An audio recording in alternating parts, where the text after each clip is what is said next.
Good morning, Ma'am Shamira. What a positive energy you have there. Now, can everyone sit down? Yes, Ma'am. Thank you. Okay. Ready to have a game, kids? Yes, Ma'am. Now, I want you to count from 1, 2, and 1, 2. Go. 1, 2. 1, 1, 2. Now, all 1 here and 2 here. Is everyone settled? Yes, Ma'am. Now, I want each group to pick a leader. Okay. Do you have leaders now? Yes, Ma'am. Bring all your leaders here in front. Now, I will give each leader a piece of paper, and now they will think with their group mates a lot of sports in their mind, and they will write it in a piece of paper that I gave. Okay? Then you can go to your group mates. The students are really having fun with their classmates. Now, is every group ready? Yes, ma'am. Now, leaders, give me your paper. And now, I have your paper here, right? Yes, ma'am. Now, you will play each of you rock, paper, scissors. And the first one to lose will be the first one. Rock, paper, scissors, shoot.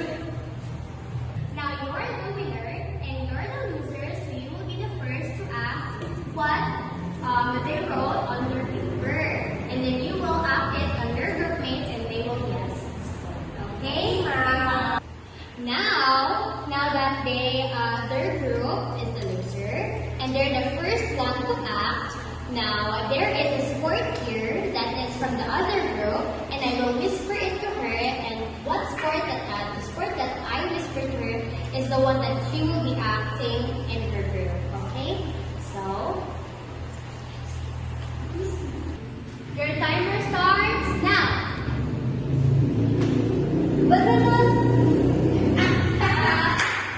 Tennis. Ping pong. Okay. It's all about only 3 chances. Now that the other group didn't win, you will have the chance to guess what sport they wrote in their paper. Now I will whisper a sport that they wrote here and you will be the one to act it in your group. And your group will guess this sport, okay? In this game, teacher Shamiha really tested her students' creativity and acting skills. Aha! Futsal. Soccer! Yes!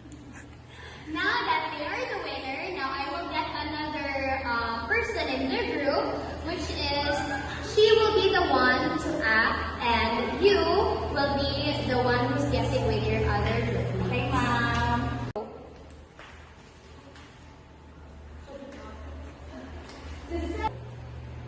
Timer starts now. Football.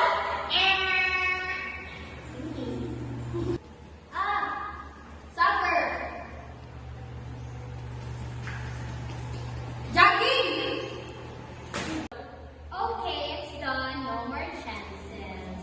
Your group failed now. Now let's go to the other group. Now, can anyone give me another representative from your group? Very good. Timer starts now. Basketball. Volleyball. Yes, you're the winner.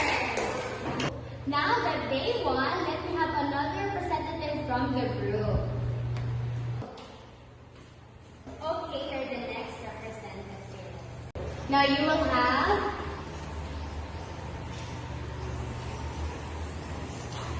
timer starts now. Volleyball. Basketball. So now that group 1 has 4 points and group 2 has 2 points, therefore group 1 is the winner.